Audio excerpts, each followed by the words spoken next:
आज हम और मेरे साथी शक्ति जी आपके समक्ष, क्योंकि मीडिया में एक कैंपेन चलाया जा रहा है। मैं ये नहीं कह रहा हूँ आप चला रहे हैं, आपके माध्यम से चलवाया जा रहा है। देश के प्रधानमंत्री और देश के शिक्षा मंत्री 25 लाख बच्चों के गुनहगार हैं। 25 लाख बच्चे जो नीट की धोखाधड़ी से प्रभावित हुए हैं वो गुनहगार हैं। धर्मेंद्र प्रधान क्लीन चिट देते हैं और बाद में नाटक करते हैं कि हाँ कुछ विसंगतियां हैं। गुजरात में क्या हुआ, हरियाणा में एक बीजेपी के मंत्री के स्कूल में उस केंद्र से 6 बच्चे टॉपर की लिस्ट में। तो पूरे देश में नीट को लेके हाहाकार मचा हुआ है और नीट के उस हाहाकार को, जिसमें केंद्रीय शिक्षा मंत्री का इस्तीफा होना चाहिए, एनटीए को खत्म करना चाहिए, उसकी जगह पे क्या चर्चा चल रही है बिहार में कि गेस्ट हाउस बुकिंग किसने करवाई। नीट 25 लाख बच्चे, उनका अंधकारमय भविष्य चिंता का विषय नहीं है। चिंता का विषय है गेस्ट हाउस, एक झूठी कहानी के आधार पर। अब मैं आपके समक्ष कुछ बातें रखता हूँ। आप सब ये तस्वीर देख रहे हैं, ये तस्वीर ऊपर कर। इसमें जो शख्स दिख रहा है, इसमें जो शख्स दिख रहा है उसका नाम अमित आनंद है। कबूलनामा है, कन्फेशन ऑफ गिल्ट है। दूसरा व्यक्ति नीतीश कुमार है जिसका कन्फेशन ऑफ गिल्ट है। और ये तमाम चीज होने के बावजूद गेस्ट हाउस की एक कहानी बनाई जा रही है। मैं आप लोगों को कहना चाहता हूं, आप सबने सुना होगा कि मंत्री कोषांग, कौन से मंत्री का कोषांग रे भाई, पत्र संख्या 440, कहाँ है वो पत्र भैया? हमारे रिकॉर्ड में तो नहीं है। ये पत्र पैदा कौन कर रहा है? ये पत्र आ कहां से रहे हैं? सिर्फ इसलिए कि नीट में जो बड़े बड़े लोग हैं, किंगपिन हैं, एक जिले के लोग हैं, पूरे देश में वो नेटवर्क है।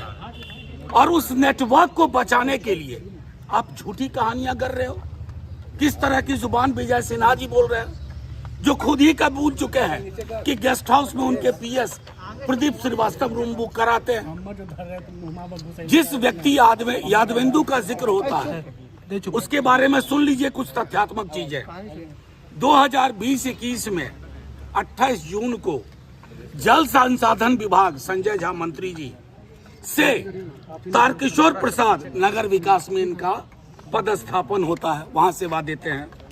और 30 जून 22 को उनको दानापुर और पटना पश्चिम का प्रभार सौंपा गया। मंत्री कौन थे? तारकिशोर प्रसाद जी। मैं ये कहना चाह रहा हूं कि ये पूरी कहानी जो चलाई गई, जिसमें एक सरकारी मुलाजिम को बदनाम करने की साजिश की गई।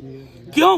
कि बड़े चेहरों को बचाना है। जो नीट में अपराधी हैं, जिन्होंने ये षड्यंत्र रचा है, उनको बचाना है। धर्मेंद्र, मैं तो आपसे कहना चाहता हूँ, आप सब समझदार लोग हैं। अगर इतना बड़ा घपला हुआ जो विजय सिन्हा जी कह रहे हैं, तो धर्मेंद्र प्रधान को इस्तीफा दे देना चाहिए। वो तो कह रहे थे कि कुछ हुआ ही नहीं। ये तो सीधे तौर पर धर्मेंद्र प्रधान जी ही क्यों, मैंने प्रधानमंत्री जी की जुबान से एक शब्द नहीं सुना। एग्जाम वॉरियर किताब लिखते हैं, एक्चुअली उनकी पूरी सरकार स्कैम की सरकार है। वो लीकेज वॉरियर है, कहाँ लीक हो, कहाँ लीकेज हो उसमें है। तो लब्बो लुबाब ये है कि आपके समक्ष, आप मीडिया के साथी भी ये ध्यान रखो, ये 25 लाख बच्चों के भविष्य का सवाल है। इसको एक गेस्ट हाउस की झूठी कहानी में मत उलझाइए, क्योंकि 25 लाख बच्चों की आह लगेगी सबको। 25 लाख युवाओं के सपनों की आह सबको लगेगी। वो सिर्फ शिक्षा मंत्री को आह नहीं लगेगी, वो तमाम लोग जो इस गुनाह में शरीक हैं, पर्दादारी कर रहे हैं, बड़े बड़े नाम। अभी एक अखबार है दैनिक भास्कर, उसने लिखा कि अप्रैल के महीने में कह दिया था किसी ने कि लीक होगा, लीक हुआ। एनटीए से ईओयू अपनी बिहार वाली कुछ सवाल पूछ रही है एनटीए किस दबाव में उनका जवाब नहीं दे रही है। तो कुल मिलाकर के मैं आप सबसे कहना चाहता हूं, अपनी भूमिका का निर्वहन करिए और 25 लाख बच्चों के भविष्य को गेस्ट हाउस की झूठी कहानी में मैं टिप्पणी नहीं करना चाहता कि फलाने मंत्री ने क्या कहा, चिल्लाने मंत्री ने क्या कहा, क्योंकि हम ये समझ चुके हैं यहाँ बिहार में सरकार नाम की कोई चीज नहीं है। हर कोई अपने अपने एजेंडे पर अपने आकाओं को बचाने में लगा हुआ है। आपके सवाल हो पूछिए। उप मुख्यमंत्री जो आरोप लगा रहे हैं उस पर